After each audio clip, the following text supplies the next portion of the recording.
Mini budget की बातें आप सुन रहे हैं। मिनी बजट का जो सबसे बड़ा असर होगा आम आदमी तक तो वो पहुंचेगा, मगर शायद उतना शदीद नहीं जितना पहले तसव्वुर था। लेकिन सबसे ज़्यादा असर और जिस शोबे को वो यकीनन सबसे ज़्यादा हिला के रख देगा वो ऑटोमोबाइल सेक्टर है।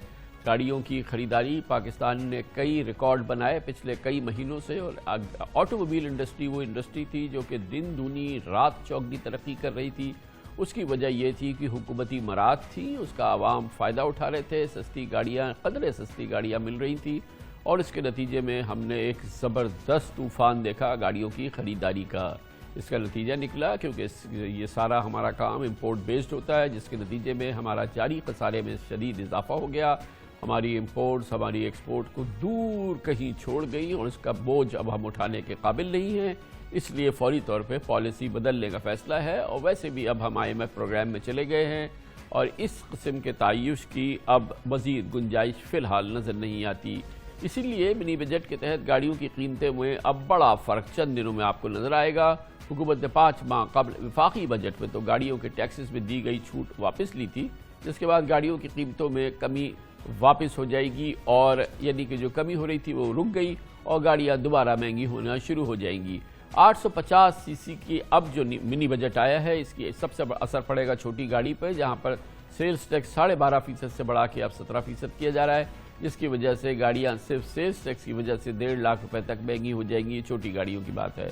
इसके अलावा गाड़ियों की रजिस्ट्रेशन फीस के एडवांस टैक्स में भी 100% इजाफा हो जाएगा।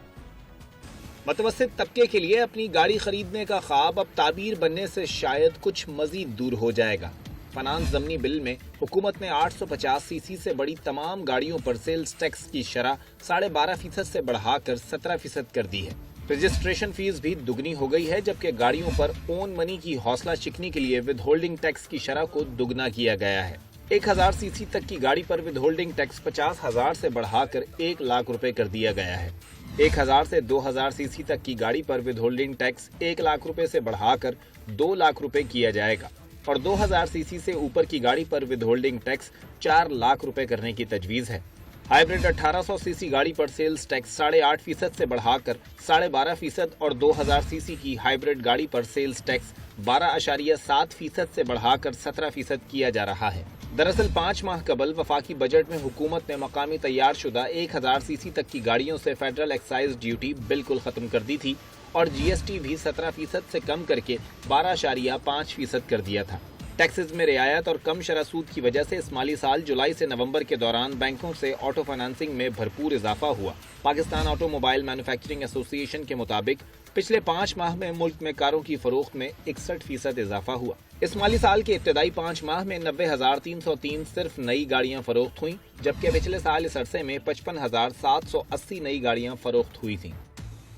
जैसे कि अभी मैंने आपको बताया, कल वज़ीर ख़ज़ाना शौकत तरीन ने भी अपनी प्रेस कॉन्फ्रेंस में कहा था गाड़ियों में टैक्स इजाफा IMF की शराइत का हिस्सा नहीं, बल्कि करंट अकाउंट और तिजारती खसारे की वजह से गाड़ियों पर टैक्स बढ़ाया गया है, और अगर वो करंट अकाउंट या तिजारती खसारा बढ़ा था तो वो भी हुकूमती पॉलिसीज़ की वजह से बढ़ा था।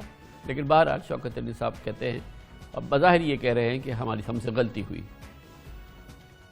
देखिए जी, आपको जो ऑटोस के ऊपर टैक्सेस के ऊपर कोई IMF का ताल्लुक नहीं। इसमें जो हमने रिलीफ दिया था वो रिलीफ जिस तरह इलेक्ट्रिक व्हीकल वगैरह वगैरह पे हैं। अब हमने ये बैलेंस ऑफ पेमेंट की वजह से, ट्रेड डेफिसिट की वजह से, हम जो लग्जरी गाड़ियां हैं उस पर हमने टैक्स बढ़ाने हैं, वो हम बढ़ा रहे हैं, और वो इसमें भी आ जाएगा। क्योंकि हो ये रहा है कि लोग जो हैं, जैसे हम लोगों ने वो टैक्स कम वगैरह किए, उन्होंने अपनी गाड़ियां बेचनी, पेट्रोल वाली बेचना शुरू कर दी, इलेक्ट्रिक व्हीकल लेनी जो उनकी वैल्यू बहुत ज्यादा है। तो IMF ने कोई हमें कज्जन इसमें नहीं दी। इस मौजू पे पाकिस्तान में गाड़ियों की कीमतों में एक और हिचकोला, बड़ा झटका, इस पर बात करने के लिए हमने दावत दी है जनाब आसिफ रिजवी को, चीफ एग्जीक्यूटिव ऑफिसर है किया मोटर्स के। बहुत बहुत शुक्रिया रिजवी साहब। तो हनीमून इज़ ओवर, एटलीस्ट ऐसा लग रहा है बायर्स के लिए भी, और ऑटो जो असेंबलर्स हैं हमारे, उनके लिए भी, at least for the time being, कुछ वक्त के लिए। कमरान साहब थैंक यू। पहले तो आपने मौका दिया इस मिनी बजट के बाद ओपिनियन लेने का। देखिए, हनीमून तो ऑटोमोटिव इंडस्ट्री में कई दफ़ा आया और कई दफ़ा गया है। ऐसा लगता है कि ऑटोमोबाइल इंडस्ट्री एक पिंग पोंग की तरह है कि चाहे जब इसको इधर से मार दें, चाहे जब उधर से मार दें। पिछले सिर्फ 2 साल के वक्फे में FED لگا, ACD بڑھا 2 سے 7%, پھر FED ریڈیوس ہوا, پھر ACD ریڈیوس ہوا, اب پھر FED بڑھ رہا ہے. تو جب تک کہ ایک اسٹیبل پالیسی کنٹری میں نہ ہو, نہ کسٹمر خوش ہوتا ہے, نہ مینوفیکچرر جو ہے وہ پلان کر سکتا ہے. جب FED کم ہوا, سٹاکس کم تھے, مارکیٹ میں شارٹیج ہو گئی. اب FED بڑھے گا, مارکیٹ ڈراپ ہوگا, پھر جو مینوفیکچررز ہیں ان کے پاس سٹاک بڑھ جائے گا. تو اس طرح نہ پلاننگ کی جا سکتی ہے, اور نہ جو ہمارے فارن پارٹنرز ہیں ان کی امیج جو ہے کنٹری کے بارے میں وہ یہی ہے کہ دیر از نو فار سائٹڈنس. کیا گورنمنٹ کو جولائی میں یہ نہیں پتا تھا کہ صرف 4-5 مہینے کے بعد یہ کرنٹ اکاؤنٹ ڈیفیسٹ کی پرابلم آنے والی ہے؟ اس وقت پرائسز جو ہیں وہ ریڈیوس ہوئیں, تالیاں بجیں, everybody was very happy, honeymoon شروع ہو گیا. اب جب کرنٹ اکاؤنٹ ڈیفیسٹ کا پرابلم ہوئی, پھر FED آپ بڑھا دیں, سیل ٹیکس بڑھا دیں, بریک لگا دیں. I mean an industry cannot work like this. اور دوسری چیز یہ ہے کہ آٹو انڈسٹری جو ہے وہ کسی بھی کنٹری کے لیے بہت امپورٹنٹ ہے. آٹو انڈسٹری کو کہتے ہیں مدر آف آل انڈسٹریز. پہلی بات, ہماری انڈسٹری اچھے دنوں میں ایکسچیکر کے 4% کنٹریبیوٹ کرتی, صرف یہ انڈسٹری. اور یہ وہ انڈسٹری ہے جو کہ پورے پاکستان کے صرف 0.1% لوگوں کو, یعنی 1000 میں سے 1 لوگ گاڑی خریدتے ہیں نئی. مگر ایکشن اس انڈسٹری میں اتنا ہے رد و بدل کا کہ میرے خیال میں کسی اور انڈسٹری میں اتنا نہیں ہے. So why. اچھا یہ مجھے سمجھائیے, میں سمجھنے کی کوشش کر رہا ہوں کہ حکومت میں اتنی بڑی ہماری یہ آٹو موبائل انڈسٹری ہے, اس کا ایک بڑا میجر کنٹریبیوشن بھی ہے, پھر اس کا کیونکہ سارا کمپوننٹ امپورٹ کی بیسڈ ہے, امپورٹ بیسڈ ہے, یہ کون اس کو دیکھتا ہے؟ مطلب حکومت میں اس کو کون اس کا مائی باپ ہے جس کے پاس اس کا پورا خاکہ ہو؟ آئی ووڈ امیجن کہ اتنی امپورٹنٹ انڈسٹری ہے, اس کا ایک بہت اچھا ایک سیکشن ہوگا, اس میں اچھے پروفیشنلز ہوتے ہوں گے جو long term, mid term, short term policy رکھتے ہوں گے. کون دیکھتا ہے اس پورے نظام کو؟ انجینئرنگ ڈیولپمنٹ بورڈ جو ہے وہ پورا آٹو موبائل انڈسٹری کا نظام چلاتے ہیں. یہ کامرس منسٹری میں ہوتا ہے؟ نہیں, یہ ministry of industries and production میں. Okay. اور وہی لوگ دیکھتے ہیں, وہی لوگ پالیسی بناتے ہیں, پالیسی پروپوز کرتے ہیں. مگر کامران صاحب, ابھی آپ کو شاید پتا ہو کہ آٹو ڈیولپمنٹ پالیسی بھی ایک نئی بن رہی ہے جس کو آٹو انڈسٹری اور ایکسپورٹ پالیسی کہتے ہیں, ابھی آئی ہے 2021 سے 2026 تک کے لیے. جب بھی یہ پالیسیز آتی ہیں 5 سال کی, ان میں جو میجر چیز ہوتی ہے وہ یہ ہوتی ہے کہ ڈیوٹی کم کر دو, ڈیوٹی بڑھا دو, duty. There is no long term vision. For example ہم 5 ایئر کے پیچز میں دیکھتے ہیں. پچھلی دفعہ یہ ہوا کہ چونکہ کمپٹیشن کم ہے, نئے پلیئرز آنے چاہیے, 12 نئے پلیئرز آ گئے, بہت اچھی رہی policy, it was very nice. مگر اس میں کسی نے یہ سوچا کہ یہ جو 12 پلیئرز آئے ہیں, ان ہر پلیئر کا والیوم کتنا چھوٹا ہوگا, اور اس چھوٹے والیوم کے وجہ سے جو لوکل کانٹینٹ بڑھانے کا ایک آبجیکٹیو ہے وہ کیسے اچیو ہوگا, آپ مجھے یہ بتائیے. تو کوئی ریگولیٹری باڈی, دیکھیے میں اگر آپ 1 منٹ مجھے دیں, میں آپ کو ایک ایگزامپل دوں. سیکنڈ ورلڈ وار کے بعد جاپان میں ایک منسٹری ہے جس کا نام ہے MITI, ministry of international trade and industry. انہوں نے پوری انڈسٹری کو ریگولیٹ کیا.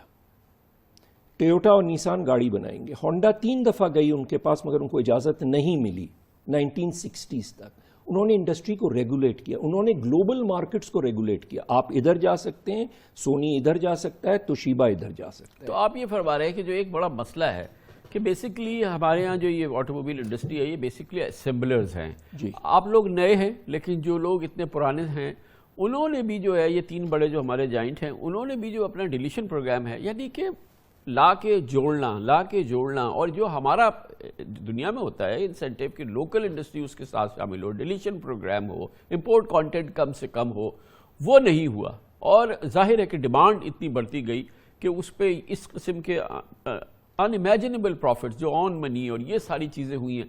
تو یہ انڈسٹری کی تو انگلیاں گھی میں اور سر کڑھائی میں مجھے نظر آیا ہے اس میں ہمیشہ. اور جو انڈسٹری کو کنٹریبیوٹ کرنا تھا, جو ہماری لوکل اکانومی کو کنٹریبیوٹ کرنا تھا, وہ اس طرح سے ہوا نہیں. کامران صاحب, میں آپ کو ایک بتاؤں, ایک اور ایگزامپل آپ کو دوں. ملیشیا نے 80s میں متسوبیشی کمپنی کے ساتھ جوائن کر کے ایک لوکل کار بنائی جس کا نام ہے پروٹون, آج پاکستان میں بھی ہے. انڈیا نے مورس کے ساتھ کولیبوریٹ کر کے ہندوستان بنائی, اور فیٹ کے ساتھ پریمیئر 40 سال یہی بنتی رہی.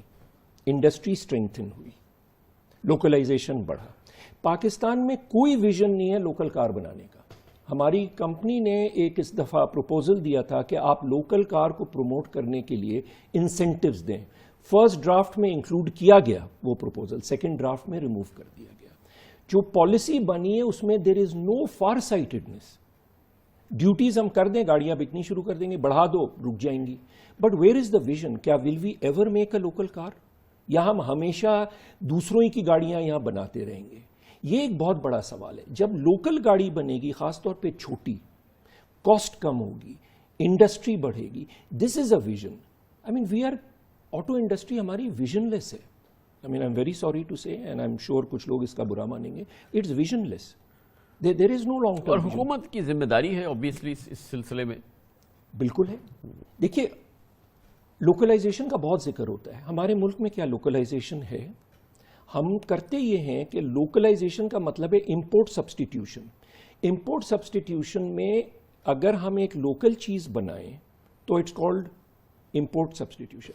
अगर हम कंपोनेंट को असेंबल करके ओईएम को दे दें, इट्स नॉट। मैं आपको एक एग्जांपल दूं, ये पुर्जा है गाड़ी का, ये पुर्जा इंपोर्ट हो रहा है, हम इसको लोकलाइज करते हैं। बहुत सिंपलिस्टिकली अगर हम इसको निकाल के ज्वाइन कर दें और लोकल मार्केट से खरीदें, लोकल हो गया। It's not local, it is still imported. इसका फिर भी डॉलर खर्च होगा। सो ट्रू लोकलाइजेशन इस मुल्क में बहुत लो है। हमारे मुल्क में कोई खाम माल नहीं बनता है, steel, copper, aluminium, resin, nothing. हम कैसे ट्रू लोकलाइजेशन अचीव करेंगे? बहुत बहुत शुक्रिया आसिफ रिजवी साहब, CEO किया मोटर्स हमारे साथ मौजूद थे।